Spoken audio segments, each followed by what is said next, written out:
ఏంటి పాలు చూపిస్తున్నాను అనుకుంటున్నారా? లీటర్ పాలండి.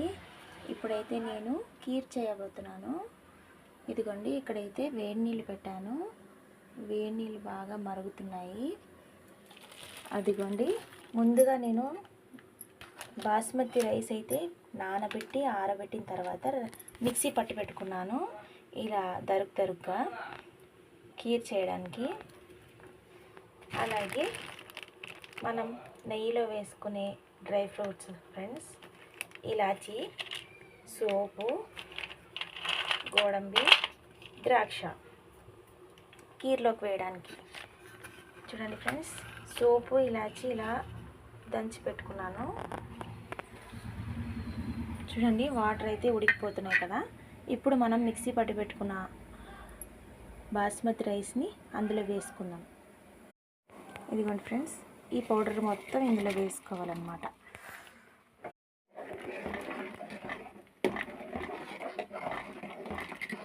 ఇలా కలుపుతూ ఉండాలి, లేదంటే ఉండలు కడుతుంది అన్నమాట.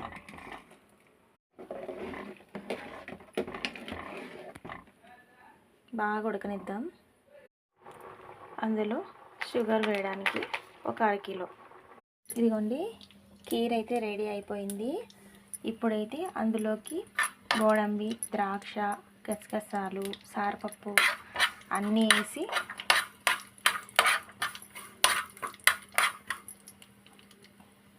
పాయసానికి వేయిస్తున్నాను ఫ్రెండ్స్.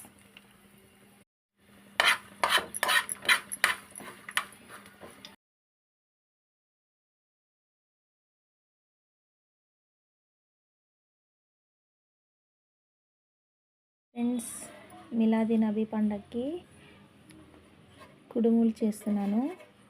కానీ మా ముస్లిమ్స్ ఏమంటారంటే పూరి అంటారనమాట, స్వీట్ పూరి. చూడండి, ఇలా అన్నీ చేసి పెట్టుకున్నాను. కీర్లో అద్దుకొని తింటారనమాట.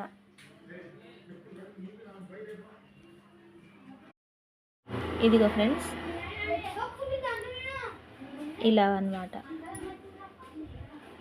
కందిపప్పుతో ఇలా పూర్ణం రెడీ చేసుకుంటారనమాట ఇందులో. కానీ ఇదైతే మామూలుగా గట్టిగా ఉండాలి, కానీ ఇది లూజ్గా ఉంటుందన్నమాట. ఈ హల్వా పూరి అంటారు దీనిని. మిలాది నబీ పండగకి స్పెషల్ అన్నమాట ఈ వంటలు.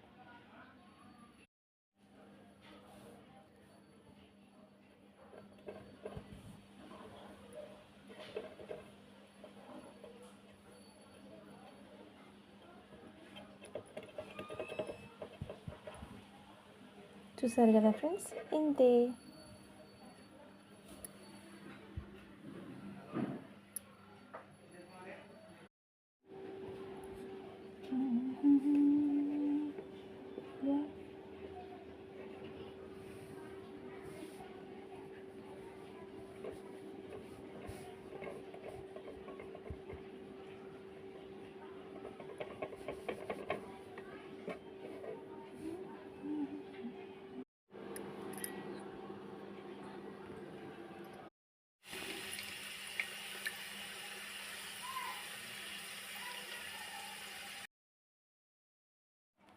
హాయ్ ఫ్రెండ్స్, మిలాది నబీ పండగకి స్పెషల్ స్వీట్ చూసారు కదా.